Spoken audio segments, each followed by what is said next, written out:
Hello friends, வணக்கம். இன்றைக்கி சத்தான ஒரு டிஃபன் பார்க்க போகிறேன். என்னன்னா சிறுதானியம் பொங்கல்.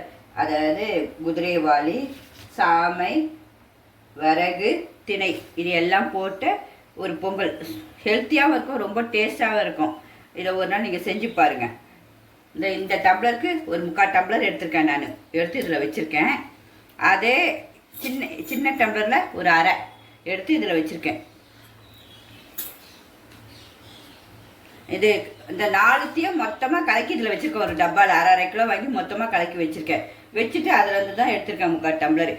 அதை எடுத்துகிட்டு லாஸ்ட்டில் அதை 2 இந்த இதுக்கு 2 டம்ளர் தண்ணி ஊற்றிக்கங்க. நம்ம அளந்ததுலேயே 2 டம்ளர் தண்ணி ஊற்றிட்டு ஒன்று ஹை விசிலில் வைங்க, இன்னொன்று கொஞ்சம் சிம்மில் வச்சு ஆஃப் பண்ணிவிடுங்க. அப்படியே அது ஸ்லிம் போன உடனே, விசில் போன உடனே எடுத்து தாளிக்கிறதுக்கு தேவையான பொருட்கள் பாருங்கள். இது மிளகு, சீரகம்,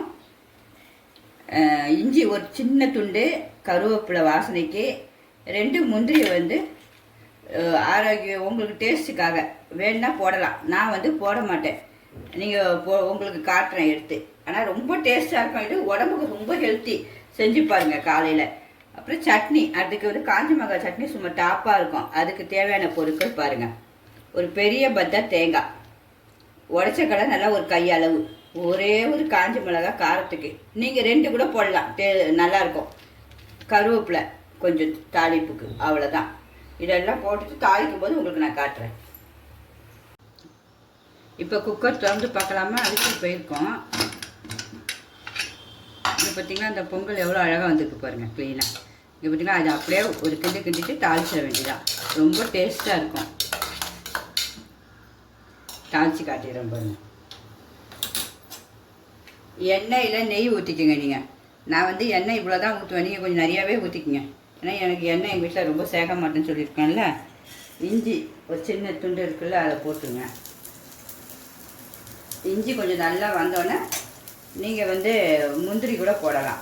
நான் முந்திரி போடலை. அதுக்கப்புறம் மிளகு, சீரகம், கருவேப்பிலை. எண்ணெயே இருக்காது எங்கள் வீட்டில். ரொம்ப டேஸ்ட்டாக இருக்கும். ஆனால் இந்த பொங்கல் அவ்வளோதான். அப்படியே போட்டு ஒரு கிண்டிகிட்டே இறக்கிற வேண்டியதான். உப்பு உங்களுக்கு தேவைக்கேற்ப போட்டுக்கோங்க. இதில் பொங்கலில் நாங்கள் கொஞ்சம் தண்ணியாக வச்சுருக்கோம் எங்கள் வீட்டுக்காருக்காக. நீங்கள் இதில் உங்களுக்கு அப்படியே திக்காக ஆகிடும். நல்லா விசில் முடிஞ்ச உடனே இது அவ்வளோதான். அப்படியே இறக்கிற வேண்டியதான். அதுக்குள்ளே சட்னியை பார்ப்போம் பாருங்கள்.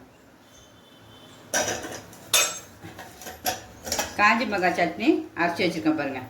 இந்த சூப்பராக நல்லா இருக்கா? இதுக்கு ரொம்ப நல்லாயிருக்கும். நீங்கள் 2 மிளகாய் போடுங்க. ரொம்ப நல்ல காரம் எல்லாம் கரெக்டாக வரும். எனக்கு காரமும் கம்மி, அதனால் நான் சும்மா ஒரே ஒரு மிளகாய், அதுவும் விதை எடுத்துகிட்டு போட்டிருக்கேன் நான். Okay friends, bye. அடுத்த வீடியோவில் பார்ப்போம். ஃப்ரெண்ட்ஸ், இன்றைக்கி சத்தான உணவு பார்த்தீங்களா? பொங்கல் அண்ட் சட்னி ரொம்ப மேட்சாக இருக்கும். சாப்பிட்டு பாருங்கள், டேஸ்ட்டாகவும் இருக்கும். நானும் சாப்பிட்டு பார்க்குறேன் பாருங்கள்.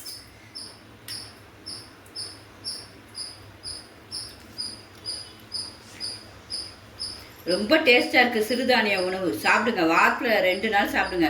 உடம்புக்கு ரொம்ப நல்லது, ஹெல்த்தி. ஓகே ஃப்ரெண்ட்ஸ், பாய்.